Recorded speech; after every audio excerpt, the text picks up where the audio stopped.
اخیر لیول کا ہاتھ کر رہے ہیں۔ اس کی وجہ یہ ہے کہ اگر تو نواز شریف واپس آتے، ایئرپورٹ سے ان کو گرفتار کیا جاتا، جتنا امپیکٹ ان کی گرفتاری کا ہونا تھا اور جتنا ان کو سیاسی فائدہ ایئرپورٹ سے گرفتاری کا ہونا تھا، وہ پروٹوکول کے ساتھ جا کے مینار پاکستان جلسے کا نہیں ہوا، نہ ہونا تھا۔ اب یہ بات خورشید شاہ بھی کر چکے ہیں اور پاکستان پیپلز پارٹی کے رہنما بھی کر چکے ہیں کہ اگر یہ 4-5 دن کے لیے جیل چلے جاتے اور جیل سے ان کی ضمانت ہوتی اور ضمانت کے بعد یہ رہا ہوتے تو پھر ان کا استقبال بھی ہوتا اور ان کو لوگ پروٹوکول بھی دیتے، جو آج بھی نون لیگ کے ساتھ لوگ کھڑے ہیں۔ اب اس طریقے سے جو آئے ہیں، اگلے لانے والے جو تھے انہوں نے کوئی کسر نہیں چھوڑی ان کو بے نقاب کرنے کی کہ بھائی یہ کوئی انقلابی نہیں ہے، یہ کسی بیانیے کے لیے یا نظریے کے لیے نہیں ہے، یہ کلین چٹ ان کو ملی ہے، NRO کے ذریعے ان کو لایا گیا ہے اور ان کو پروٹوکول دیا گیا ہے۔ ان کو CCPO لاہور بھی سلوٹ مار رہے ہیں، ان کو کمشنر بھی اپنی حاضری لگوا رہا ہے۔ ان کے لیے لاہور جو انتظامیہ ہے وہ گورنر ہاؤس میں ان کے لیے پروٹوکول دیا جا رہا ہے، وہاں ان کے سیاسی اجلاس ہو رہے ہیں۔ تو انہوں نے بتایا کہ بھئی یہ وہ دنیا کا واحد مجرم ہے کہ جس کو بغیر پاور آف اٹرنی کے، اسپیشل پاور آف اٹرنی پر ان کو دی گئی حفاظتی ضمانت دی گئی۔ 2 دفعہ حفاظتی ضمانت میں توسیع ہوئی، اس کے بعد اسلام آباد ہائی کورٹ نے فرمایا کہ یہ تو درخواست قابل سماعت نہیں تھی۔ پھر یہ وہ شخص ہے کہ جو مجرم تھا، اس کے باوجود نگران حکومت نے ایک سیاسی جماعت کے قائد کی سزا ختم کر دی اور وہ آج بھی غیر جانبدار ہے، وہ آج بھی انتخابات کروانے کے اہل ہے۔ تو انہوں نے ان کو بالکل بے نقاب کیا ہے کہ ان کے لاڈلہ ہونے میں کوئی شک نہ رہ جائے۔ ایک ہوتا ہے نا ڈرامہ کرنا کہ ادھر سے درخواست دائر ہوتی ہے، ادھر سے رجسٹرار آفس کو اعتراض نہیں لگاتے، درخواست سیدھی چلی جاتی ہے، چیف جسٹس صاحب بینچ بنا دیتے ہیں، بینچ کے بعد فوری طور پر نیب کا پروسیکیوٹر پہنچ جاتا ہے، وہ کہتا ہے ہم نے گرفتار نہیں کرنا اور ان کو ریلیف مل جاتا ہے۔ ایک جج صاحب کی ہمشیرہ فوت ہوئی اور وہ اگلے دن ضمانت دینے کے لیے عدالت پہنچتے ہیں، تو اگلوں نے پورا یہ ایسے کیا کہ ان کو بری طرح ان کو ایسا بے نقاب کیا جائے کہ قوم کا ایک بچہ بھی یہ بات سمجھ جائے کہ نواز شریف ڈیل کے ذریعے آئے ہیں، نواز شریف کسی انقلابی نظریے کی بنیاد پر واپس نہیں آئے۔ اب ان کو چبھنے لگ گیا ہے۔ اب پاکستان پیپلز پارٹی PTI کے خلاف بات نہیں کر رہی، وہ PTI کا جو ووٹ ہے اس کو حاصل کرنا چاہتی ہے کہ اگر پاکستان تحریک انصاف پر کوئی پابندی ہوئی تو ہمیں اس کا بینیفٹ ملے گا۔ انہوں نے بھی اپنے تیروں کا سارا نشانہ، کل تک یہ ایک ہی پلیٹ میں کھاتے تھے، مفادات لیے، رجیم چینج کیا، ملک کا بیڑا غرق کیا، اب ایک دوسرے کے خلاف ہو گئے۔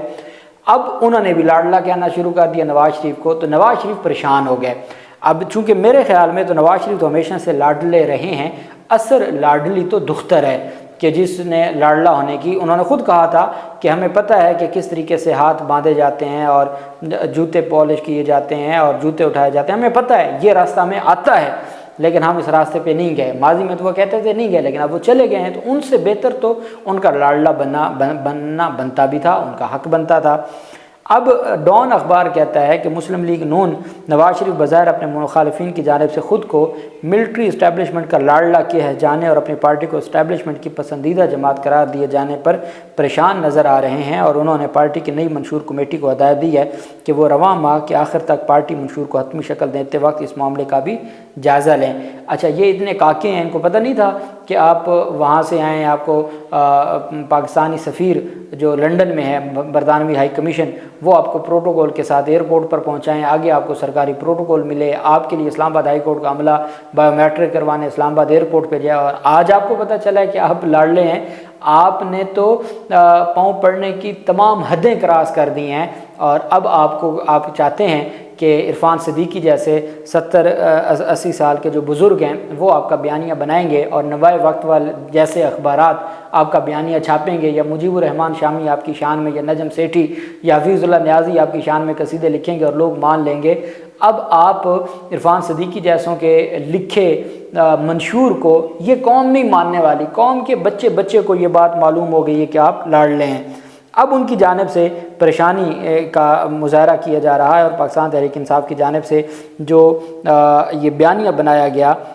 جو حقیقت مبنی ہے ان کے لاڈلا پن کا، اب اس پر ان کو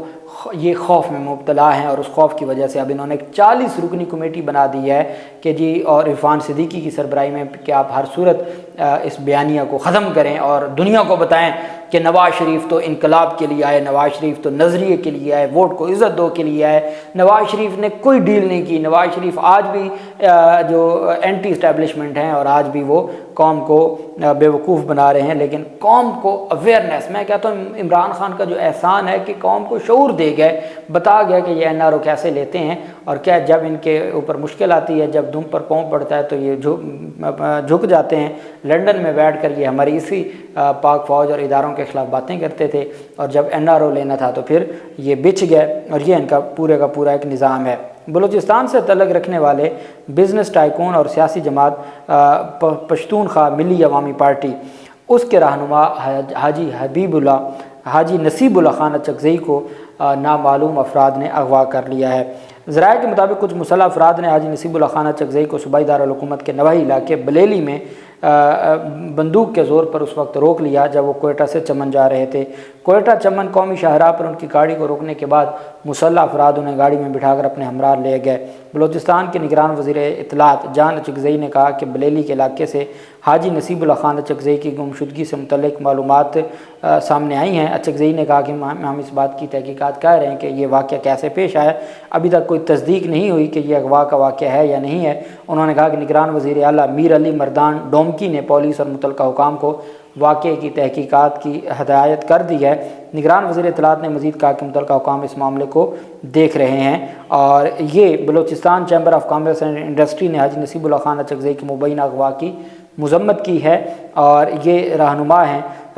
پشتونخوا ملی عوامی پارٹی کے PK کے، اور ان کو